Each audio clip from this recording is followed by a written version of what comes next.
नमस्कार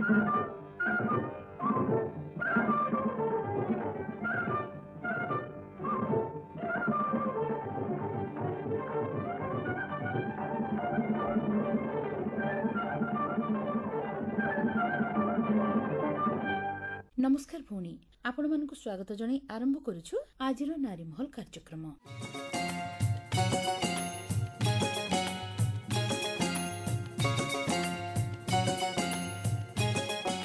भौणी साधारणतः महिलाटी गर्भधारण करबा ठारू आरंभ करी संतान जन्म हेबा पर्यंत अनेक सावधानता अवलंबन करिथाय। तथापि शिशु जन्म हेबा परे केतेक समस्या देखा जाय जहा बापा माँ अभिभावक माने डेरी रे जानी पारंती। जेमिति कि ऑटिज्म शिशु एई पिला माने प्राय एका एका रहिबाकू पसंद करंती। तांकर आचरण व्यवहार साधारण शिशुंक ठारू भिन्न हेइथाय। विशेष करी बाक दोष देखा जाय। पिलाटी जो बयस रे कथा कहिबा कथा कहि न थाय, किंतु एई समस्यार समाधान उपयुक्त चिकित्सा माध्यम रे संभव हेइथाय। तेबे भौणी आज डाक्तर को पचारि बुझिबा क्रम रे ए विषय रे रहिछि हमर गोटे आलोचना ऑटिज्म शिशुर बाक दोषर समाधान। ए विषय रे श्रवण और बाक विशेषज्ञ डाक्तर चंदन बेहरा सहित आलोचना। तांको प्रथमे हमर कार्यक्रम को स्वागत करिबा। आज्ञा नमस्कार। नमस्कार आज्ञा। देखंतु आज जो हमर आलोचनार विषय रहिछि ऑटिज्म शिशुंकर बाक दोषर समाधान। ए विषय तो आमे आलोचना करिबा, किंतु प्रथमे आमे जानिबा जे ए जो ऑटिज्म कोन। मैडम ऑटिज्म एक ग्रीक वर्ड शब्दटा आसीची जोटा कि कहा जाय ऑटोस। आमर स्विस साइकियाट्रिस्ट यूगेन ब्ल्यूलर जे कि 1911 मसीह ए टर्म ऑटिज्म को उद्भावन करथिले।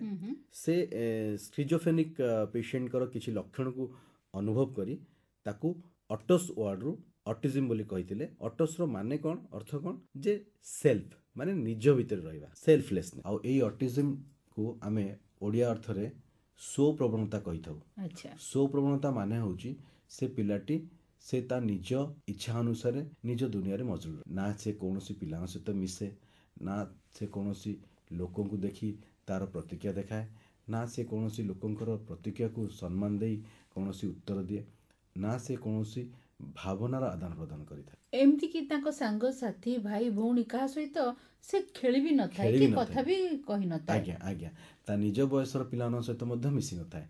जदि आमे सेई पिलाटाकू कोनोसी पार्क को मध्य नै जिबा आ सेठी पिला पुळाए पिला थिबे समाने खेलुथुए आ ताकू मध्य सेई खेल मध्य रे प्रवेश करै देबा, किंतु से ऑटोमेटिकली निजे निजे एकुटिया बाहर की चली आसीबो, निजे दुनिया रे रही निजे एकाकी खेलिबो।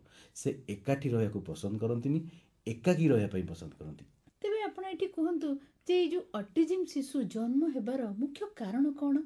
ए पर्यंत जदि आमे देखिबा कोनोसी स्पेसिफिक बा मुख्य कारण जस्टिफाई करा जायनी, किंतु वैज्ञानिक माने वर्तमान सुधा रिसर्च करि चलचंती। किंतु ए पर्यंत जेतिकी देखा देइची किछि कांसर रे कहा जाउची ए जीनगत होई थाई पारे, पारिपार्श्विक बा एनवायरमेंटल फैक्टर जनित होई थाई पारे, एवं किछि बायोलॉजिकल माने पिलार प्रसवठु नै पिलार जन्म होगा पर्यंत जो जो फैक्टर गुड़ा अच्छी जमती कि प्रीनेटाल कंडीशन, नाटाल कंडीशन और पोस्टनाटाल कंडीशन। जो गर्भावस्था थाए माँ को जदि कौन टॉक्सिक ड्रग्स सेवन करथिबो बा माँ को कौन प्रकार टर्च कम्प्लेक्सेस रे पीड़ित थिबो बा जन्म पर शिशुटी जदि तुरंत न कांदिथिबो बा जन्म होगा पर शिशु को जदि बात मारिथिबो, एई सब मुख्य कारण जोगु पिलार परवर्ती पर्याय रे यह ऑटिज्म रे पीड़ित होबार संभावना थाई पारे ए पिलांगु। तो आपण एई कारण गुडिक कहिले, किंतु ए जो ऑटिज्म पिला मानकर अनेक गुडिए समस्या थाए। आज्ञा ता मध्यरु बाक दोष हला गोटिए। तेबे ए पिलांक निकट रे बाक दोष देखा जाय काहेकि। ऑटिज्म एक्चुअली एक प्रकार न्यूरो डेवलपमेंटल कंडीशन। ता माने कोन जेतले मस्तिष्कर विकास होउची, मस्तिष्कर विकास सहित परवर्ती पर्याय रे शारीरिक गठन, आपनकर भौतिक विकास, इमोशनल डेवलपमेंट, सोशल डेवलपमेंट आउ भाषार विकास बा speech and language development simultaneously एका समय धीरे धीरे स्टेज बाय स्टेज होता है। जमती कि धरी नियंतु गोटे पिलाटी जन्म होला परे कुआ कुआ कांदिबो, परवर्ती पर्याय से 3 मास 4 मास हेले ତାର ପାଟିରୁ ବିଭିନ୍ନ ପ୍ରକାର ଆୱାଜ ବାହାର କରୁଥିବ ଆଉ 4 ମାସ 6 ମାସ ଭିତରେ ସେ କ'ଣ କରିବ ପିଲାଟି ଶବ୍ଦ ଶୁଣିକି ସେଇ ଶବ୍ଦଟାକୁ ନିଜେ ଉଚ୍ଚାରଣ କରିବ ରିପିଟେଟିଭଲି ଉଚ୍ଚାରଣ କରିବ ଯେମିତି ବା ବା ବା ଗ ଗ ଗ ଦ ଦ ଦ ଯେଉଁଟାକି ଆମେ ବାବଲିଂ କହୁ। ସୋ 4 ରୁ 6 ମାସ ଭିତରେ ପିଲାଟି ବାବଲିଂ କରିବା ଦରକାର। 8 ରୁ 10 ମାସ ବା 10 ରୁ 12 ମାସ ଭିତରେ ଗୋଟେ ପିଲା ମାନେଯୁକ୍ତ ଶବ୍ଦ କହିବା ଦରକାର ଯେଉଁଟାକି ବାବାକୁ ଦେଖି ବାବା ମାମାକୁ ଦେଖି ମାମା ବା ପାପାକୁ ଦେଖି ପାପା ଏଇଭଳି ଶବ୍ଦ ସେ ବର୍ଷକ ଭିତରେ ଯେମିତି ହେଲେ ଗୋଟେ ପିଲା ମିନିଂଫୁଲ୍ ଶବ୍ଦ ବା ମାନେଯୁକ୍ତ ଶବ୍ଦ କହିବା ଦରକାର। କିନ୍ତୁ ଯଦି ସେ ପିଲାଟି ଅଟିଜିମ୍ରେ ପୀଡ଼ିତ ହେଇଥିବ ସେ କଥା କହିବା ପରିବର୍ତ୍ତେ ସେଇ ସମୟରେ ଠିକ୍ ଭାବରେ କଥାକୁ ପ୍ରକାଶ କରିପାରିନଥାଏ ବା ବର୍ଷକ ଭିତରେ ବା 1.5 ବର୍ଷ ଭିତରେ ସେ ନିଜର କଥାକୁ ଭାବନା ଆକାରରେ ବା ଏକ୍ସପ୍ରେସ୍ କରିପାରିନଥାଏ। ଦେଖନ୍ତୁ ଏଇ ଯୋଉ ଅଟିଜିମ୍ ଶିଶୁ ଜନ୍ମ ହଉଛନ୍ତି ପୂର୍ବରୁ ମଧ୍ୟ ଜନ୍ମ ହଉଥିଲେ କିନ୍ତୁ ସେତେବେଳେ ଏତେ ସାମ୍ନାକୁ ସେମାନେ ଆସୁନଥିଲେ। ଆପଣ ଏଇଟା ଠିକ୍ କହୁଛନ୍ତି ଯେ ଆଗରୁ ମଧ୍ୟ ଏଇ ଅସୁବିଧା ଥିଲା ପିଲାଙ୍କଠାରେ କିନ୍ତୁ ଆମର ଯେହେତୁ ସେଇ ସମୟରେ ଆମର ବିଶେଷଜ୍ଞମାନଙ୍କର ଇନଭଲଭମେଣ୍ଟ ଏତେ ନଥିଲା ବା ଏତେ ବିଶେଷଜ୍ଞ ନଥିଲେ ଯିଏକି ପ୍ରକୃତ ସମୟରେ ଠିକ୍ ଭାବରେ ତାଙ୍କୁ ନିଦାନ କରିବେ ବା ଡାଇଗ୍ନୋସିସ୍ କରିବେ ଆଉ ତାର ପ୍ରକୃତ ସମୟରେ ଉପଚାର କରିବେ ବା ଚିକିତ୍ସା କରିବେ। ତ ବର୍ତ୍ତମାନ ଯେହେତୁ ଆମ ପାଖରେ ସ୍ପେଶାଲିଷ୍ଟ ଅଛନ୍ତି ବା ବିଶେଷଜ୍ଞମାନେ ଅଛନ୍ତି ଯାହାଦ୍ୱାରା କି ସେମାନଙ୍କର ବର୍ତ୍ତମାନ ଡାଇଗ୍ନୋସିସ୍ ହେଇପାରୁଛି। ଆଗ କାଳରେ ମଧ୍ୟ ଏଇଭଳି ପିଲା ଥିଲେ କିନ୍ତୁ ସେମାନଙ୍କୁ ଆପଣମାନେ ଶୁଣିଥିବେ ବହୁତ ଗାଁ ଗଣ୍ଡାରେ ବହୁତ ସହରମାନଙ୍କରେ ଜେଜେବାପାମାନେ ଯଦି ପିଲାଟି ଦୁଷ୍ଟ ହେଉଥିବ ବା ଯଦି ପିଲାଟି ଠିକ୍ ଭାବରେ କଥା ଶୁଣୁନଥିବ ରେସ୍ପଣ୍ଡ କରୁନଥିବ ତା ହିସାବରେ ତା ଦୁନିଆରେ ରହୁଥିବ ତାକୁ ଆମେ ଆରେ ମନୁଆଟା ଆରେ ଦୁଷ୍ଟଟା ଆରେ ଚଗଲାଟା। ସୋ ଏଇ ଯେଉଁ ଶବ୍ଦ ଗୁଡ଼ା ମନୁଆ ଦୁଷ୍ଟ ଚଗଲା ଏଇ ଯେଉଁ ଶବ୍ଦ ଏହାର ଅର୍ଥ ହିଁ ଏଇଟା ଗୋଟେ ଲକ୍ଷଣ। ସୋ ଗୋଟେ ଯଦି ଆମେ ଅଟିଜିମ୍କୁ ପରିଲକ୍ଷିତ କରିବା ତାହେଲେ ଏଇ ଲକ୍ଷଣ ଥିଲେ ଯଦି ପିଲାଟି ଠିକ୍ ଭାବରେ ନାଁ ଡାକକୁ ରେସ୍ପଣ୍ଡ କରୁନଥିବ ତାକୁ ଯଦି ଡାକିଲେ ସେ ରେସ୍ପଣ୍ଡରେ କୌଣସି ଉତ୍ତର ଦେଉନଥିବ ବା ସିଏ ତା ଦୁନିଆରେ ଜିତଖୋର ହେଇକି ଖେଳୁଥିବ ବା ନିଜେ ଉଦ୍ବେଗଜନକ ପ୍ରତିକ୍ରିୟା ଦେଖାଉଥିବ ବା ସେ ଆମେ ଯେଉଁ କହୁଛେ ଅସ୍ଥିରତା ପିଲାଟା ଭାରି ଅସ୍ଥିର ହେଉଛି ଗୋଟେ ଜାଗାରେ ଥୟ ଧରି ବସୁନି ତ ଏଇଟା ମଧ୍ୟ ଗୋଟେ ମୁଖ୍ୟ ଲକ୍ଷଣ। ଏଇଟା ସାଧାରଣତଃ ଗୋଟେ ପରିବାରରେ ଅଭିଭାବକମାନେ ଲକ୍ଷଣକୁ ଦେଖିଥାଇ ପାରନ୍ତି କିନ୍ତୁ ଯଦି ସେମାନେ ଏଇ ଲକ୍ଷଣକୁ ଠିକ୍ ଭାବେ ଅନୁଭବ କରି ଯଦି ଯଥା ସମୟରେ ବିଶେଷଜ୍ଞମାନଙ୍କୁ ପରାମର୍ଶ ନେବେ ତାହେଲେ ଯାଇ ଜାଣିପାରିବେ। କିନ୍ତୁ ବହୁ ସମୟରେ କ'ଣ ହୁଏ ଅଭିଭାବକମାନେ ତାଙ୍କର ପ୍ୟାରେଣ୍ଟସ୍ମାନଙ୍କୁ ପଚାରନ୍ତି ଆରେ ପିଲାଟା କାହିଁ କଥା କହିପାରୁନି ଆରେ ସେ ପା ଦୁଷ୍ଟମି ହେଉଛି ସେ ପା ଚଗଲାମି କରୁଛି 5 ବର୍ଷରେ ହେଇଯିବ। କିନ୍ତୁ ତାହା ନ କରି ଯଦି ଆମେ ଠିକ୍ ସମୟରେ ଏଇ ଯେଉଁ ଲକ୍ଷଣଟା ଆମେ ଦେଖୁଛେ ସାଧାରଣତଃ 1.5 ବର୍ଷରୁ 2 ବର୍ଷ ଭିତରେ ଏଇଟା ଦେଖାଯାଉଛି ଯଦି ଆମେ ଠିକ୍ 1.5 ବର୍ଷ 2 ବର୍ଷ ଭିତରେ ଆମେ ଆଣି ବିଶେଷଜ୍ଞମାନଙ୍କୁ ପରାମର୍ଶ ନେବା ଆଉ ତାଙ୍କୁ ଚିକିତ୍ସା ପାଇଁକି ଆଗେଇ ଆଣିବା ତାହେଲେ ଡେଫିନେଟଲି ଆମେ ଏଇ ଚିକିତ୍ସାଟା ସଠିକ୍ ଭାବେ କରିପାରିବା। ଆକ୍ଚୁଆଲି ଅଟିଜିମ୍କୁ ଆମେ ଯଦି ଦେଖିବା ତାର ପ୍ରକୃତ ସମୟ ସୀମା ଆମର ଯାହା ଗାଇଡ଼ଲାଇନ୍ କହୁଛି 1.5 ବର୍ଷ ପରେ ହିଁ ଆମେ ଠିକ୍ ଭାବେ ଡାଇଗ୍ନୋସିସ୍ କରିପାରିବା ଯେଉଁଟାକି ଆମେ ରିହାବିଲିଟେସନ୍ ପ୍ରଫେସନାଲ ବା ମେଡ଼ିକାଲ ପ୍ରଫେସନାଲଙ୍କ ଦ୍ୱାରା ଆମର ପ୍ରକୃତ କିଛି ଡାଇଗ୍ନୋଷ୍ଟିକ୍ ଟୁଲ୍ ଅଛି ଯାହାକୁ ଆମେ ବ୍ୟବହାର କରି ଆମେ ତାକୁ ଜଷ୍ଟିଫାଏ କରିପାରିବା ଯେ ଏଇଟା ଏଇ ପରିମାଣର ଏଇ ସିଭିରିଟିରେ ଅଟିଜିମ୍ଟା ଏ ପିଲା ପୀଡ଼ିତ ଅଛି। କ'ଣ ସବୁ ପରୀକ୍ଷା କରାଯାଏ? ହଁ ଆମର ଗୋଟେ ପ୍ରଥମ ପର୍ଯ୍ୟାୟରେ ଅଛି ଯେ ଆମେ ତାକୁ ସ୍କ୍ରିନିଂ କରିବା 1.5 ବର୍ଷ ଭିତରେ ଯେଉଁଟାକି ଆମେ କହୁଛେ ଏମ୍ଚାଟ୍ ସ୍କ୍ରିନିଂ ଦ୍ୱାରା ଆମେ ଖାଲି ଜାଣିପାରିବା ଯେ ସେ ପିଲାର ଅଟିଜିମ୍ ଫିଚର୍ସ ଅଛି ନା ନାହିଁ।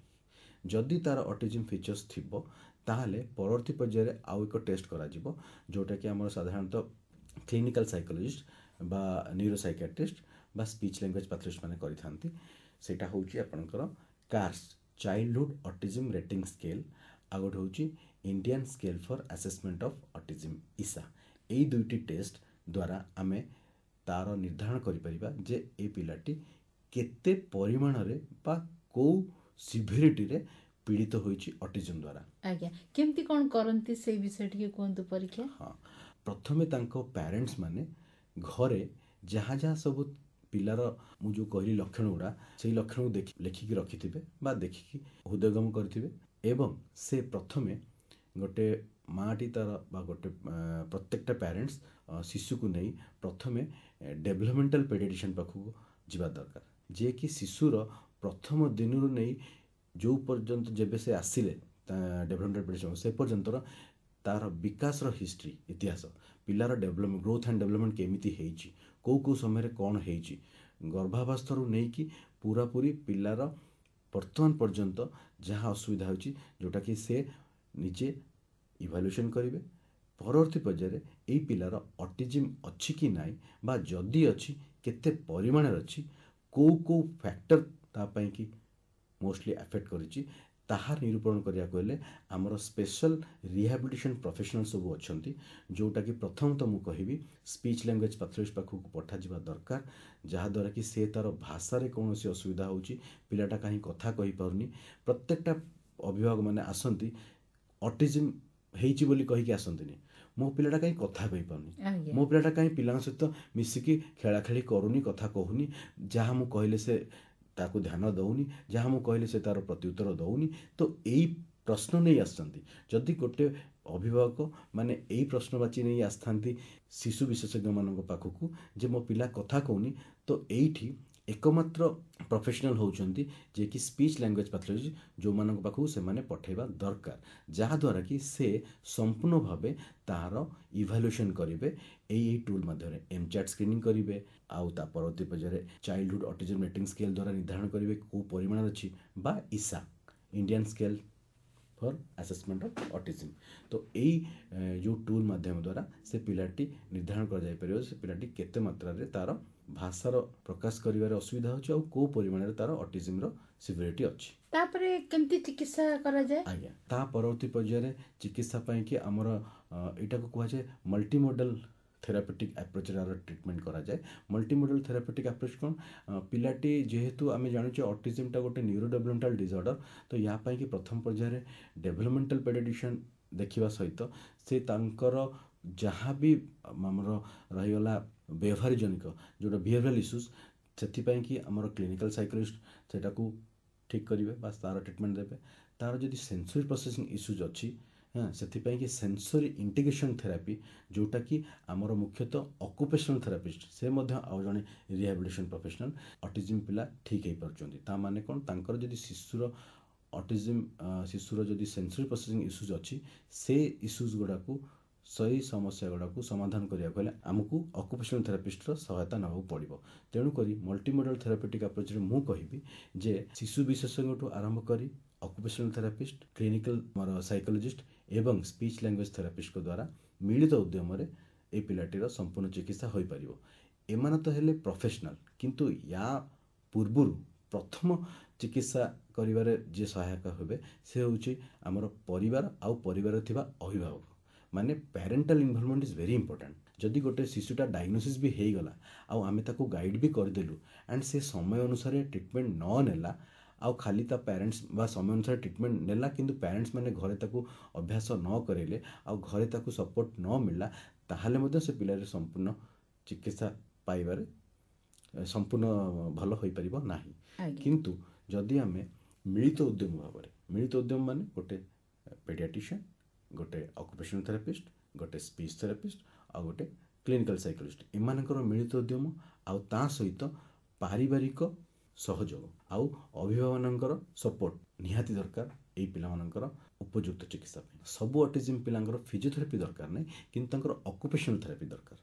ଅକୁପେସନାଲ ଥେରାପିଷ୍ଟ ହିଁ ଏକମାତ୍ର ପ୍ରଫେସନ୍ ଯିଏକି ଅଟିଜିମ୍ ପିଲାମାନଙ୍କର ଉପଯୁକ୍ତ ଚିକିତ୍ସା, ସେନ୍ସରି ପ୍ରୋସେସିଂ ଇସ୍ୟୁଜ୍ ଯଦି ଥିବ ଆଉ ମୋଟର ଇସ୍ୟୁଜ୍ ଥିବ ତାହେଲେ ସେଇଟା ସେ ଦେଉଛନ୍ତି। କିନ୍ତୁ ଯଦି କୌଣସି ଅଟିଜିମ୍ ପିଲାର ଫିଜିଓଥେରାପି ରିଲେଟେଡ୍ ଅସୁବିଧା ଥାଏ, ସେଥିରେ ଆମେ ଫିଜିଓଥେରାପିଷ୍ଟମାନଙ୍କର ସହାୟତା ନେଇପାରିବା। ଆପଣ ତ କହିଲେ ଯେ ତାର ଲକ୍ଷଣ କ'ଣ, ଚିକିତ୍ସା କେମିତି କରାଯାଇପାରିବ, ସେମାନଙ୍କ ପାଇଁ ସେମିତି କିଛି ଏକ୍ସରସାଇଜ ରହିଛି କି ଯାହାର ଯେଉଁ ପିଲାଙ୍କର ବାକ୍ ଦୋଷ ଥାଏ? ଆଜ୍ଞା, ଆମର ସ୍ପିଚ୍ ଥେରାପି ତ ରହିଛି, କିନ୍ତୁ ସ୍ପିଚ୍ ଥେରାପି ପୂର୍ବରୁ ମୁଁ କହିବି ଅଟିଜିମ୍ ଯଦି ଗୋଟେ ପିଲାର ବାକ୍ ଓ ଭାଷା ତ୍ରୁଟି ରହୁଛି ବା ବାକ୍ ଓ ଭାଷା ସମସ୍ୟା ରହିଛି ଅଟିଜିମ୍ ହେତୁ, ତାହେଲେ ତାର ପ୍ରଥମ first line of treatment approach ହେଉଛି ଏସ୍ଆଇ ଥେରାପି, ସେନ୍ସରି ଇଣ୍ଟିଗ୍ରେସନ୍ ଥେରାପି, ଯେଉଁଟାକି ମୁଁ ପ୍ରଥମରୁ କହିଲି ଯେ ଅକୁପେସନାଲ ଥେରାପିଷ୍ଟ ମାଧ୍ୟମ ଦ୍ୱାରା ସେଇଟା ସମ୍ଭବପର। ସୋ ସେ ପ୍ରଥମେ ଅକୁପେସନାଲ ଥେରାପିଷ୍ଟ କତେ ଯିବେ ଆଉ ସେଠି ଆମର ଏସ୍ଆଇ ଥେରାପି କଣ୍ଟିନ୍ୟୁ ହେବ। ଯେତେବେଳେ ପିଲାଙ୍କର ଅଟିଜିମ୍ ପିଲାଙ୍କର ସେଇ ସେନ୍ସରି ପ୍ରୋସେସିଂ ଇସ୍ୟୁଜଟା କମିଯିବ ଆଉ ସେ ଧୀରେ ଧୀରେ କଥାକୁ ରେସ୍ପଣ୍ଡ କରିବାକୁ ଲାଗିବେ, ସେତିକିବେଳେ ସ୍ପିଚ୍ ଲାଙ୍ଗୁଏଜ୍ ଷ୍ଟିମୁଲେସନ୍ ଯଦି ଥେରାପି ଦିଆଯିବ ତାହେଲେ ପିଲାଟି ସମ୍ପୂର୍ଣ୍ଣ କଥା କହିପାରିବ। ଆଉ ଯଦି କିଛି ବିହେଭିଅରାଲ ଇସ୍ୟୁଜ୍ ଥିବ ତାହା ମଧ୍ୟ କ୍ଲିନିକାଲ ସାଇକୋଲୋଜିଷ୍ଟର ହେଲ୍ପ ଦ୍ୱାରା ସମ୍ଭବପର ହୋଇପାରେ। ତ ମୋ କହିବା କଥା ଯେ ସ୍ପିଚ୍ ଥେରାପିଷ୍ଟ हवा पूर्व एसआई थेरापी निहाती दरकार आउ स्पीच थेरापी जहाँटा कराजिबो जोटा कि आमर स्पीच थेरापिस्ट माने तांकर सेटअप रे पिलांकु करांती आउ अभिभावक मानकु सिखांती सेई जिनसटी से घरे मध्य प्रैक्टिस करबा दरकार ताहले जाई बहुत शीघ्र पिलाटी ठीक हो पार प्री लिंग्विस्टिक स्पीच स्किल्स अच्छी जदि कौन पिला कथा कहब ताले कथा कह पूर्व तार पार्टीटा ठीक थिबा दरकार तार जीभ ठीक थिबा दरकार तार फुंकिबार एबिलिटी थिबा दरकार तार सक करिवार एबिलिटी थिबा दरकार तार चोबेबार एबिलिटी तो बहुत ऑटिज्म पिला मानकर कौन देखा जाइछि तांकर ओरल फंक्शन हैम्पर होता है जोटा कि आप देखिए सेंसरी इश्यूज पे से बहुत जिनस चोबई न था बहुत जिनस को से फुंकी पारंतनी तो यही सब फुंकिबा चोबेबा गिळिबा सक करबा याकू प्रॉपर तांकर प्री स्पीच स्किल डेवलपमेंट करियारे एडा गोटे स्टेज तो थेरापी पूर्व स्पीच थेरापी प्रथम पर्यायटा होची एटा आपनकर एक्सरसाइज ओरोमोटर एक्सरसाइज हम कहै हला ओरोमोटर एक्सरसाइज पर लैंग्वेज स्टिमुलेशन दिया जिवो गोटे मानकर बॉल टच बॉलटा गोल देखिया को गोटे एप्पल अछि आमे केमती सिखेबा से पिला को एटा होची बॉल एटा होची एप्पल सो बॉल विषय पांचटा कथा कहबा एप्पल विषय पांचटा कथा कहबा बॉलटा भी देखियो गोल एप्पलटा भी देखियो गोल किंतु बॉलटा कोन करे जेटा खेला जाए आ एप्पलटा कोन रेड इन कलर सो एटा भी गोल किंतु आकु कोन करा जाए आकु खांती ताकु खाइले केन लागियो मीठा लागियो सो गोटे कांसेप्ट गोटे पर्टिकुलर वर्ड को शिखिया कले सेही पर्टिकुलर ऑब्जेक्ट उपरे आमे पांचटी कथा कहबा जोटा कि तार सेही पर्टिकुलर वर्ड को कोरिलेट करिया पाई कि मन रखिया पाई कि से तार ब्रेन ने प्रिंट हो हाँ एटा रेड कलर एटा को खांती काटिकी मीठा लगे और एटा को एप्पल कहा जाए ना तो से सेहीटा आउ 5 दिन पर भी जब से जिनस सामने रखा से सांगे सांगे से एप्पल टर्मटा को यूज करिया परिवर्ते आगे ता मस्तिष्क रे आनिबो ओ एटा रेड कलर ओ एटा देखिया को लाल अच्छी आको काटी खाती ना ओ एटा मीठा लगे ना और ताले एटा हुई एप्पल गोटे टाइप रो ब्रेन रो exercise processing exactly so language processing सेटा कहती भाषार विकासटा लैंग्वेज प्रोसेसिंग उपरे निर्धारण करे बा डिपेंड करे सेइथि कह जाइछि एटा गोटे न्यूरो डेवलपमेंटल डिसऑर्डर बा न्यूरो डेवलपमेंटल कंडीशन जेते बेले हमर गोटे पिलार डेवलपमेंट होची सामूहिक डेवलपमेंट माने सबुतक जिनस एट ए टाइम कोऑर्डिनेटेड वे रे डेवलप होची सो कोऑर्डिनेटेड वे रे जदि डेवलप हो ताले से पिलाटे सठिक भाव संपूर्ण लाइफटा प्रॉपर्ली लीड कर पारे किंतु कौनसी कारणवशत जदि से विच्छिन्नता देखागला ताले से कौनसी ना कौनसी पार्टे निज पछुआ रही ये आपको गोटे कथा कहबी जे जो आप कहले पार्टीर एक्सरसाइज जो करा जाय थाए से धरतु चोबईबा बा फुंकिबा ताको हमर अभिभावक माने घरे केमती करिवे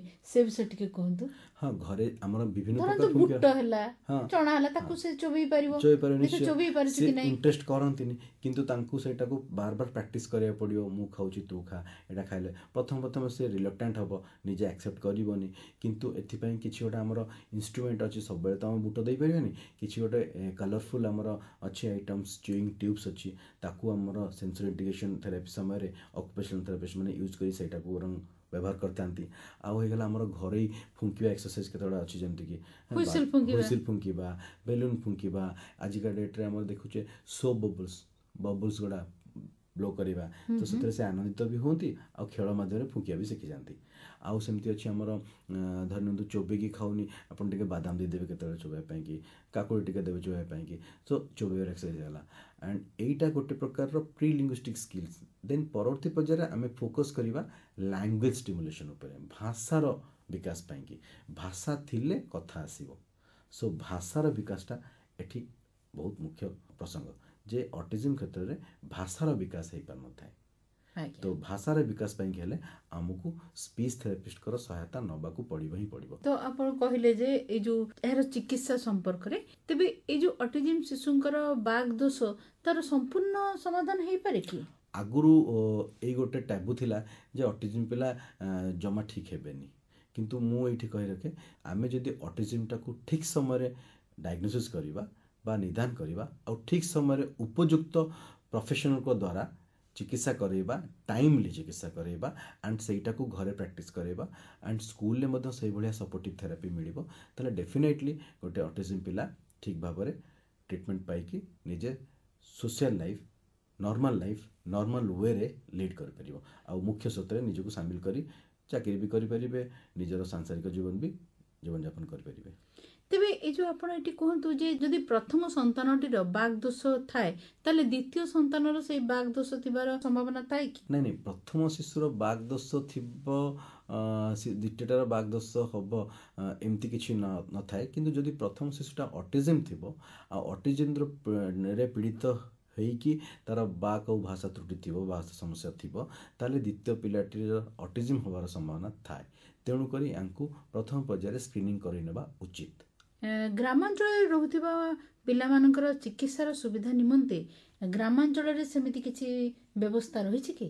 health and family welfare department government of Odisha ତରଫରୁ ଆମର ସେଣ୍ଟ୍ରାଲ ଗଭର୍ଣ୍ଣମେଣ୍ଟ ସ୍କିମ୍ରେ ରାଷ୍ଟ୍ରୀୟ ବାଲ ସ୍ୱାସ୍ଥ୍ୟ କାର୍ଯ୍ୟକ୍ରମ ଅନ୍ତର୍ଗତ 30ଟି ଜିଲ୍ଲାରେ ଜିଲ୍ଲା ମୁଖ୍ୟ ଚିକିତ୍ସାଳୟରେ ଡିଷ୍ଟ୍ରିକ୍ଟ ଅର୍ଲି ଇଣ୍ଟରଭେନସନ୍ ସେଣ୍ଟର ଖୋଲାଯାଇଛି, ଯାହାର କାମ ହେଉଛି ପ୍ରତ୍ୟେକଟା ପିଲା ଯେଉଁମାନଙ୍କର ଶ୍ରବଣ ଦୋଷ ଥିବ, ଯେଉଁମାନଙ୍କର ଭାଷା ଦୋଷ ଥିବ, ଯେଉଁମାନଙ୍କର ଫିଜିଓଥେରାପି ରିଲେଟେଡ୍ ପ୍ରୋବ୍ଲେମ୍ ଥିବ, ସେରେବ୍ରାଲ ପାଲସି ହେଇଗଲା, ଡାଉନ୍ ସିଣ୍ଡ୍ରୋମ୍ ହେଇଗଲା, ଅଟିଜମ୍ ହେଇଗଲା, ଏଇଭଳିଆ ବିଭିନ୍ନ ପ୍ରକାର ଶିଶୁମାନଙ୍କର delay, developmental delay, disorder, diseases, ଏଇସବୁ ପିଲାମାନଙ୍କର ଉପଯୁକ୍ତ ନିଦାନ ଆଉ ଚିକିତ୍ସା ଦିଆଯାଉଛି। ଆଉ ତାହା ମଧ୍ୟ ପୁରାପୁରି ଫ୍ରି, ପୁରା ସମ୍ପୂର୍ଣ୍ଣ ମାଗଣାରେ ଦିଆଯାଉଛି। କିନ୍ତୁ ଗ୍ରାମାଞ୍ଚଳରେ ଯେଉଁ ପିଲାମାନେ ଅଛନ୍ତି ବା ସେମାନେ ଅଭିଭାବକମାନେ ସେମାନେ ପ୍ରାୟ ଏସବୁ ଜାଣନ୍ତିନି, ସେମାନେ ଆସୁ ଆସୁ ମଧ୍ୟ ଡେରି କରିଦିଅନ୍ତି। ଆଗରୁ ଜାଣୁନଥିଲେ, କିନ୍ତୁ ଏବେ ଆମର RBSK ରାଷ୍ଟ୍ରୀୟ ବାଲ ସ୍ୱାସ୍ଥ୍ୟ କାର୍ଯ୍ୟକ୍ରମ ଅନ୍ତର୍ଗତ ପ୍ରତ୍ୟେକଟା ବ୍ଲକରେ ଆମର ମୋବାଇଲ ହେଲ୍ଥ ଟିମ୍ ଅଛନ୍ତି,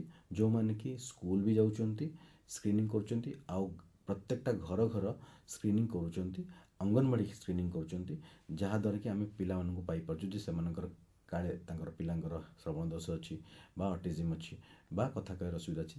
ସେମାନେ ସେଠୁ ସ୍କ୍ରିନିଂ କରିକି ଆମେ ତାଙ୍କୁ ଟ୍ରେନିଂ ବି ଦେଇଛୁ। ଆଉ ସେଠି ସେଇ ଟିମ୍ରେ ସେମାନେ କ୍ୟାମ୍ପ ମୋଡ଼ରେ ସ୍କ୍ରିନିଂ କରିକି ଜିଲ୍ଲା ମୁଖ୍ୟ ଚିକିତ୍ସାଳୟକୁ ଆଣିଥାନ୍ତି। ସେଠି ତାଙ୍କର ରୋଗ ନିରୂପଣ କରାଯାଇଥାଏ ଆଉ ତାଙ୍କର ପ୍ରକୃତ ଚିକିତ୍ସା ହେବାର ପ୍ଲାନ୍ ପ୍ରୋଗ୍ରାମ କରିଥାନ୍ତି ଆଉ ଚିକିତ୍ସା ମଧ୍ୟ ନେଇକି ଉପକୃତ ହୋଇଥାନ୍ତି। ଏବେ ହେଉଛନ୍ତି ମଧ୍ୟ ପ୍ରତ୍ୟେକଟା ଜିଲ୍ଲାରେ ଅଛି ଆମର। ତେବେ ଏଇ ଯେଉଁ ଜନସଚେତନତା ପାଇଁ ଆମର ଅଭିଭାବକମାନଙ୍କୁ ଆପଣ ଆଜି କ'ଣ କହିବେ? ନିହାତି ଭାବେ, ଯେହେତୁ ଆମେ ଜାଣିଲେ ଯେ ଅଟିଜିମ୍ଟା ଏକ ପ୍ରକାର ଡେଭଲପମେଣ୍ଟାଲ ଡିସଅର୍ଡର ବା ନ୍ୟୁରୋ ଡେଭଲପମେଣ୍ଟାଲ ଡିସଅର୍ଡର, ତା ମାନେ ପିଲାଟିର ଜନ୍ମରୁ ନେଇକି 2 ବର୍ଷ ଭିତରେ ତାର ଲକ୍ଷଣ ଗୁଡ଼ାକ ପରିଲକ୍ଷିତ ହୋଇଥାଏ। ମୋର ଏଇଠି ଅଭିଭାବକମାନଙ୍କ ପାଇଁ ଏଇ ସଚେତନତା ବାଣୀ ରହିବ ଯେ ପ୍ରତ୍ୟେକଟା ପିଲା ଅଲଗା ପ୍ରକାର, ତେଣୁକରି ଆପଣ ଆପଣ ପିଲାଙ୍କୁ ଇଣ୍ଡିଭିଜୁଆଲି ଅବଜର୍ଭ କରନ୍ତୁ ଆଉ ନିଜେ ଦେଖନ୍ତୁ ତାହା ମଧ୍ୟରେ କେଉଁ କେଉଁ ଲକ୍ଷଣ ଗୁଡ଼ା ଅଛି। ନ ଡରିକି ଲକ୍ଷଣକୁ ମନେ ରଖିକି ଠିକ୍ ସମୟ ମାନେ ମିନିମମ୍ 1.5 ବର୍ଷ ଭିତରେ ଯଦି ସେ ଲକ୍ଷଣ ଗୁଡ଼ା ନ ଯାଉଛି ରହିଥାଉଛି, ତାହେଲେ ଡେଫିନେଟଲି ଆପଣ କ'ଣ କରନ୍ତୁ, ସ୍ପେଶାଲିଷ୍ଟ ମାନଙ୍କର ସହାୟତା ନିଅନ୍ତୁ। ମୁଁ ତ କହିବି ପ୍ରଥମେ ଡେଭଲପମେଣ୍ଟାଲ ପେଡିଆଟ୍ରିସିଆନ୍ କତିକି ଯିବେ ଏବଂ ତାଙ୍କ ପାଖରୁ ଆସି ସ୍ପିଚ୍ ଲାଙ୍ଗୁଏଜ ପାଥୋଲୋଜିଷ୍ଟ ବା ସ୍ପିଚ୍ ଥେରାପିଷ୍ଟଙ୍କର ପରାମର୍ଶ ନେବେ, ଯାହାଦ୍ୱାରା କି ପ୍ରକୃତ ଡାଇଗ୍ନୋସିସ୍ ହୋଇପାରିବ ଆଣ୍ଡ ପରବର୍ତ୍ତୀ ପର୍ଯ୍ୟାୟରେ ପ୍ରକୃତ ଚିକିତ୍ସା ମଧ୍ୟ ହୋଇପାରିବ ଆଉ ପିଲାଟି ସମ୍ପୂର୍ଣ୍ଣ ରୋଗମୁକ୍ତ ହୋଇପାରିବ। ଆପଣ ତ ଶ୍ରବଣ ଓ ବାକ୍ ବିଶେଷଜ୍ଞ, ଅନେକ ଅଭିଭାବକ ଆଉ ଶିଶୁମାନଙ୍କୁ ଭେଟୁଥିବେ, ଏଇ ସମସ୍ୟା ନେଇ ଆପଣଙ୍କ ପାଖକୁ ଆସୁଥିବେ, ଆପଣ ସେମାନଙ୍କ ପାଖରେ କ'ଣ ଦେଖୁଛନ୍ତି? ସେମାନେ ଠିକ୍ ସମୟରେ ଆସୁଛନ୍ତି ଆଉ ଚିକିତ୍ସା ଲାଭ କରି ଯାଉଛନ୍ତି ବା ଠିକ୍ ହେଇ ଯାଉଛନ୍ତି? ସମସ୍ତେ ତ ଠିକ୍ ସମୟରେ ଆସୁନଥିଲେ, କିନ୍ତୁ ଏବେ ଆମେ ଧନ୍ୟବାଦ ଦେବା ସରକାରକୁ ଏବଂ ବହୁତ ଭଲ ପ୍ରଫେସନାଲ ସବୁ ଆମର ଓଡ଼ିଶାରେ ଅଛନ୍ତି ଆଉ ସେମାନେ ମଧ୍ୟ ଭଲ ସର୍ଭିସ୍ ଦେଉଛନ୍ତି, ଯାହାଦ୍ୱାରା କି ପିଲାମାନେ ସଠିକ୍ ସମୟରେ ତାଙ୍କର ଡାଇଗ୍ନୋସିସ୍ ହୋଇପାରୁଛି ଆଉ ସଠିକ୍ ସମୟରେ ଟ୍ରିଟମେଣ୍ଟ ମଧ୍ୟ କରାଯାଇପାରୁଛି। କିନ୍ତୁ ଏଇଠି ପୁଣି ଆଉ ଥରେ କହି ରଖିବି ଯେ ଅଭିଭାବକମାନଙ୍କ ଠାରେ ହିଁ ଗୋଟେ ପ୍ରୋବ୍ଲେମ୍ ରହୁଛି। କ'ଣ, ସେମାନେ ଯଦିବା ଆମେ ପ୍ରଥମ ପର୍ଯ୍ୟାୟରେ ତାଙ୍କୁ ଡାଇଗ୍ନୋସିସ୍ କରିକି ଅତି ଶୀଘ୍ର ରୋଗ ନିରୂପଣ କରିଦେଉଛେ, କିନ୍ତୁ ସେ ତାକୁ ଆକ୍ସେପ୍ଟ କରୁନାହାନ୍ତି। ଅଭିଭାବକମାନଙ୍କର ଆକ୍ସେପ୍ଟାନ୍ସଟା ହେଉଛି ଗୋଟେ ପ୍ରଥମ କ୍ୱେଶ୍ଚିନ୍। ସୋ ପ୍ରତ୍ୟେକଟା ଅଭିଭାବକ ଯେତେବେଳେ ତାଙ୍କର ଲକ୍ଷଣକୁ ପରିଲକ୍ଷିତ କରୁଛନ୍ତି, ସେମାନେ ପ୍ରଥମେ ଆକ୍ସେପ୍ଟ କରିବା ଦରକାର। ଆଉ ଯଦି ବିଶେଷଜ୍ଞମାନଙ୍କ ପରାମର୍ଶ ନେଲେ ତାପରେ ସେ ଡାଇଗ୍ନୋସିସ୍ ହେଲା ଆଣ୍ଡ ତାପରେ ପରେ ତୁରନ୍ତ ଆକ୍ସେପ୍ଟ କରି ପରବର୍ତ୍ତୀ ପର୍ଯ୍ୟାୟରେ ସେ ତାର ଟ୍ରିଟମେଣ୍ଟ ଅପସନ୍କୁ ଅପ୍ଟ କରିବା ଦରକାର ବା ଟ୍ରିଟମେଣ୍ଟ ଅପସନ୍କୁ ମାନି ନେବା ଦରକାର ଆଉ ସେଇ ଭାବରେ ନିଜେ ସମୟ ଦେଇ ଆଉ ପିଲାକୁ ପ୍ରପର ସମୟରେ ପ୍ରପର ଥେରାପି କରିବା ଦରକାର। କିନ୍ତୁ ଯଦି ଏଥିରେ ବିଳମ୍ବ କରୁଛନ୍ତି ତାହେଲେ ହିଁ ଅସୁବିଧା ହେଉଛି। ତ ମୁଁ ତ ଦେଖୁଛି ଆଜିକା ଡେଟ୍ରେ ବହୁ ଅଭିଭାବକ ଅଛନ୍ତି ଯିଏକି ତାଙ୍କର ଚାକିରି ମଧ୍ୟ ଛାଡ଼ି ଦେଉଛନ୍ତି। ଦୁଇ ଅଭିଭାବକ ଯଦି ଚାକିରିଆ ଅଛନ୍ତି ସେମାନେ ପ୍ରପରଲି ଟାଇମ୍ ଦେଇପାରନ୍ତିନି, ସେମାନେ ମଧ୍ୟ ଜଣେ ଚାକିରି ଛାଡ଼ି ଦେଉଛନ୍ତି, ଆଉ ସେ ପୁରାପୁରି ସମ୍ପୂର୍ଣ୍ଣ ଡେଡିକେଟେଡ଼ଲି ତାଙ୍କ ପିଲାଙ୍କ ପାଇଁ ସମୟ ଦେଉଛନ୍ତି। ଆଉ ପରବର୍ତ୍ତୀ ପର୍ଯ୍ୟାୟରେ ସେ ଥେରାପିଷ୍ଟମାନଙ୍କର ସହାୟତା ନେଇ ପିଲାଟି ପୁରା ସମ୍ପୂର୍ଣ୍ଣ ଭଲ ହେଉଛି, ଆଉ ସେ ପରବର୍ତ୍ତୀ ପର୍ଯ୍ୟାୟରେ ପୁଣି ସେ ଚାକିରି ଜଏନ୍ କରୁଛନ୍ତି। ଏମିତି ମଧ୍ୟ ନଜିର ଅଛି। ଖାଲି ତ କଲେ ହବନି, ସେମାନେ ନିଜେ ମଧ୍ୟ ତାକୁ ଘରେ ଅଭ୍ୟାସ କରାଇବା ଦରକାର, ପିଲାକୁ ଯଥେଷ୍ଟ ସମୟ ଦେବା ଦରକାର। ନିଶ୍ଚୟ, ଏଇଟା ତ ନିହାତି ପ୍ରତ୍ୟେକଟା ଅଭିଭାବକ ମୋର ରିକ୍ୱେଷ୍ଟ ରହିବ ବା ମୋର ଆଦେଶ ରହିବ ବା ମୋର ଉପଦେଶ ରହିବ ଯେ ଆପଣ ପିଲାଟି ଜନ୍ମ ହେବା ପରେ ମିନିମମ୍ 3 ବର୍ଷ ତାକୁ ସଠିକ୍ ସମୟ ଦିଅନ୍ତୁ, ଆଉ ଉପଯୁକ୍ତ ସମୟ ଯେଉଁଟା ମୁଁ କହିବି କ୍ୱାଲିଟେଟିଭ୍ ଟାଇମ୍ସ। ଆଉ ସବୁ ପିଲାଙ୍କୁ ମିନିମମ୍ 3 ବର୍ଷ ପର୍ଯ୍ୟନ୍ତ ଟିଭି, ମୋବାଇଲ, ଲ୍ୟାପଟପ୍ ଆଉ ଟ୍ୟାବ୍ଠୁ ଦୂରେଇ ରଖନ୍ତୁ। ମୁଖ୍ୟତଃ ଖାଇବା ଦେଲେ, ପିଲାମାନେ ତ ଖାଇବା ପାଇଁକି ଅଝଟ କରିବେ, କିନ୍ତୁ ଖାଇବା ଦେବା ସମୟରେ କୌଣସି ଦ୍ୱିତୀୟ ମୋଡ଼ ଭିଜୁଆଲ୍ ମୋଡ଼ ଦେବା ଉଚିତ ନୁହେଁ। ଯେମିତିକି ଟିଭି ଦେଖେଇ ଖୋଇବା ଦେବେନି, ମୋବାଇଲ ଦେଖେଇ ଖାଇବା ଦେବେନି। ଏଇଟା କରିବା ଦ୍ୱାରା ପିଲାର ସେନ୍ସରି ପ୍ରୋସେସିଂ ଇସ୍ୟୁଜ୍ ହୋଇଥାଏ। ତେଣୁକରି ଏଇଠି ମୋର ପୁଣି ଥରେ ଉପଦେଶ ରହିବ ଅଭିଭାବକମାନଙ୍କୁ ଯେ ଦୟାକରି ପିଲାଟିର ପ୍ରଥମ 3 ବର୍ଷ ସଠିକ୍ ଭାବରେ ତାକୁ ଉପଯୁକ୍ତ ସମୟ ଦିଅନ୍ତୁ। ଯାହା ହଉ, ଆଜି ଆମର ଯେଉଁ ଆଲୋଚନାର ବିଷୟବସ୍ତୁ ଥିଲା ଅଟିଜିମ୍ ଶିଶୁଙ୍କର ବାକ୍ ଦୋଷର ସମାଧାନ, ଏ ବିଷୟରେ ଆପଣ ତ ଅନେକ ଗୁଡ଼ିଏ ମୂଲ୍ୟବାନ ତଥ୍ୟ ଆମର ଭଉଣୀମାନଙ୍କୁ ଦେଲେ। ଏଥିରୁ ଆମର ଭଉଣୀମାନେ ନିଶ୍ଚୟ ଉପକୃତ ହେଇଥିବେ।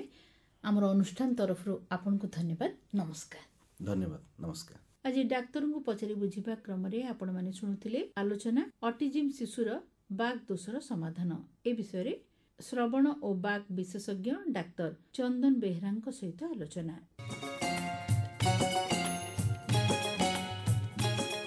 ଆଜିର କାର୍ଯ୍ୟକ୍ରମରୁ ସୁପର୍ଣ୍ଣା ଦତ୍ତଙ୍କୁ ଏଇଠୁ ବିଦାୟ ଦିଅନ୍ତୁ।